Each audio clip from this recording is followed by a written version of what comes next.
2024 Honda ZR-V VTI LX Review. The top-spec petrol ZR-V offers a lot of bang for buck in today's market, though its turbocharged engine can get a little thirsty in town. Pros. Nice Goldilocks sizing, practical rear seat.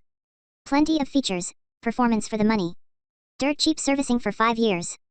Cons. Thirsty in town, no stop/start. Small boot for the segment. No sunroof or AWD available. At the time Honda was in its heyday, often touted as Japan's rival to the Germans, renowned for high-quality, tech-laden, and well-mannered vehicles. I was left a little uninspired by the brand's more recent offerings, namely the previous generation Civic and CR-V. Where the Hondas of old were built like bank vaults with well-rounded dynamics, later cars have felt lacking in several areas despite offering excellent handling and steering feel. That's all changing in front of our eyes. Honda has been busy reinventing itself and getting back to its roots, as proven by the excellent new Civic and HR-V. Now we have a new nameplate in the mix, the Honda ZR-V. Slotting between the HR-V and CR-V, the ZR-V is effectively a Civic on stilts and pitches itself as a new sporty offering in the midsize SUV segment, though it's at the smaller end of the class like the top-selling Mazda CX-5. But with no nameplate legacy, entering Australia's hottest new vehicle segment is no easy task. Many will know Honda, but few will know what a ZR-V is. On test we have the Honda ZR-V VTI LX, the most expensive petrol variant that seems like sharp value in today's market at under $50,000 drive away. Is it a new top pick?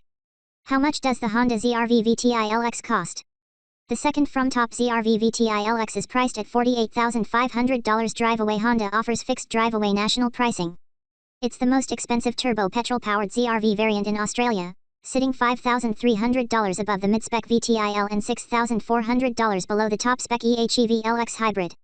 In the context of competitors, the ZR-V VTI LX sits in the same bracket as low or mid-spec midsize SUVs as well as high-spec small SUVs. Two key rivals are the aforementioned Mazda CX-5 and the Nissan Qashqai. Learn more. The Mazda can be had in G25 Touring AWD trim for just over $49,000 drive away, while the Nissan Qashqai Ti is a little dearer than the Honda at $51,919 drive away based on a Victorian postcode. You could also cross-shop the ZR-V with the Skoda Karoq, from $43,990 D/A. Larger alternatives for similar money include the Hyundai Tucson Elite 1.6T AWD, $44,150, Kia Sportage SX Plus 1.6T AWD, $43,850, and the Toyota RAV4 GXL 2WD Hybrid, $45,260. Honda ZR-V pricing. Honda ZR-V VTI X, $40,200. Honda ZR-V VTI L, $43,200. Honda ZR-V VTI LX, $48,500. Honda ZR-V EHEV LX, $54,900. What is the Honda ZR-V VTI LX like on the inside? Like pretty much every other new Honda, and I'm not complaining. The Japanese brand has a really strong identity with its latest range, meaning if you sit in a Civic, ZR-V, HR-V, or new CR-V, you're going to immediately feel a sense of familiarity. Build quality and tactility is up there with some of the best, with heaps of soft touch surfaces and padded, stitched leatherette extended trim accents. This is Honda's new SUV flagship in Japan, and it feels it in here. The VTI LX grade brings luxury features like powered and heated front seats, a heated steering wheel, embedded satellite navigation for the 9.0-inch touchscreen infotainment system, and a thumping 12-speaker Bose sound system. We'll get into features in a bit, but the range of powered adjustment for the driver and the comfortable front chairs mean you can find a good driving position easily and feel supported on longer drives. I will note the seats are fairly low, which makes the ZR-V feel more car-like, something to consider if you are after a more commanding SUV view out. Ahead of the driver is a 10.25-inch digital instrument cluster which is standard across the ZR-V lineup. It's nice and simple and has cute graphics and animations. The little virtual ZR-V mirrors your lights and indicators, but it doesn't have the breadth of configurability of some rival displays. The 9.0-inch touchscreen infotainment system gets navigation in this specification, bolstering the existing wireless Apple CarPlay and Android Auto. Unlike Honda's older cars, which were running software that looked like Windows 98, the new system feels bespoke and is fully featured right down to the factory navigation. Response and load times are good, and the overall user interface is very clean and easy to use. Honda Connect is standard across the range, with a 5-year complimentary subscription included with purchase. It offers a range of services that are accessible via a smartphone app, incorporating convenience and safety functions. Highlights include remote functions, climate control preconditioning, lights on/off, remote lock/lock, automatic collision detection, speed alert, vehicle status, emergency call, Virtual dashboard. Location finder. Trip log. Geofence alert. Push notifications and messages. Storage up front is up there with the best in the class, with a slew of smart solutions to stow your things.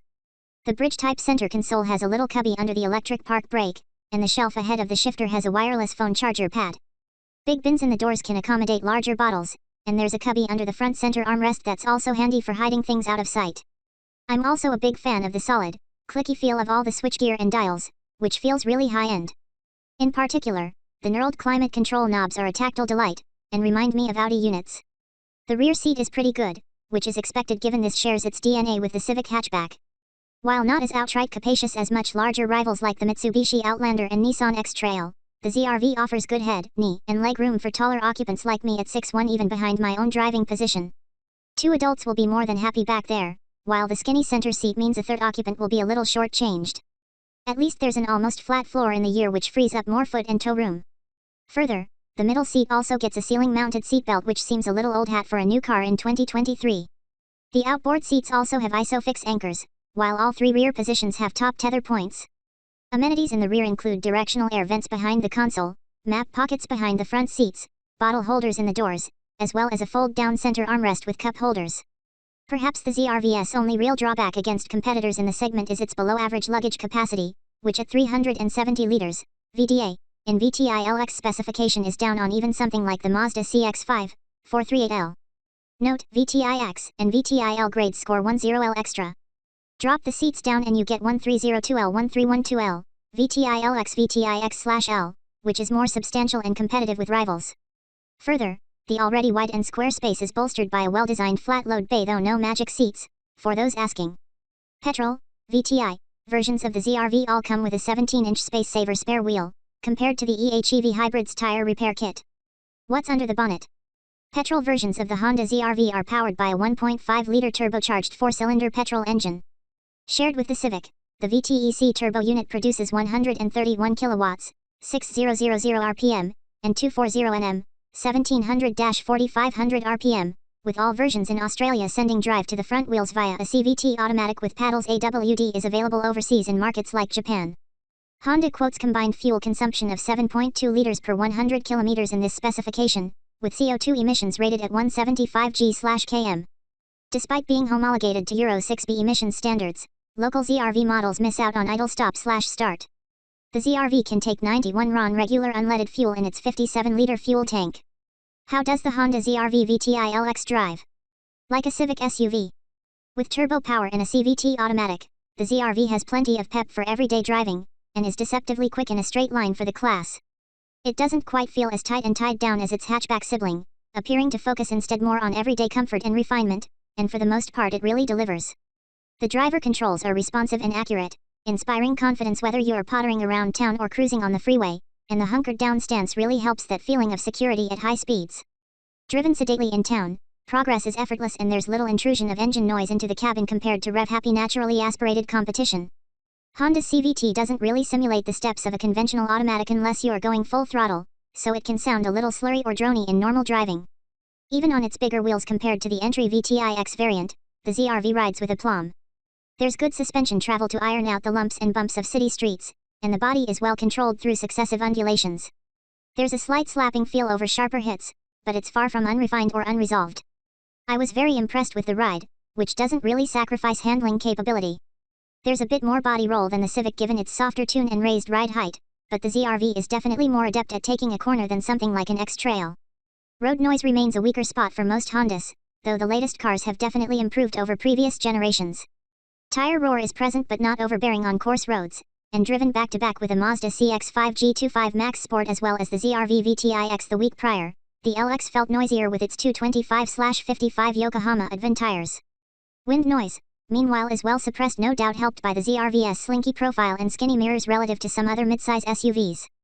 The ZR-V is also fully equipped with Honda sensing assistance technologies pretty much across the lineup. Adaptive cruise control with low-speed follow and an active lane centering function facilitate semi-autonomous highway driving, though as I've found with Hondas in the past it can be a little too conservative with vehicles entering your lane ahead and it shadow braked a few times without warning, which was quite frustrating. It's otherwise well sorted in traffic jams, and the lane centering function didn't feel like it was wrestling the wheel out of my hands. Proper blind spot monitoring and rear cross traffic alert are also pluses, as I was not a fan of Honda's undercooked lane watch camera system.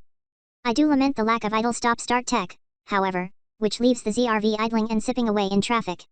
It meant that, unlike the Civic, fuel consumption ballooned around town into the 9.0s and nearly 10L per 100 kilometers more on real-world consumption further down. ZR-V VTIX highlights. Adaptive LED headlights. Active cornering lights. 17-inch alloy wheels. Rain-sensing wipers. Hill descent control. 9.0-inch touchscreen infotainment system. Wireless Apple CarPlay. Wired Android Auto. 10.2-inch digital instrument cluster. 8-speaker sound system. Black fabric upholstery. Dual-zone climate control. Auto-dimming rear-view mirror. Leather-wrapped steering wheel and shifter. Upholstered center console with French stitching. Front USB ports, 1x USB-A and 1x USB-C. Rear USB ports, 2x USB-C. Rear air vents. Space saver spare wheel. 60/40 split/fold rear seats.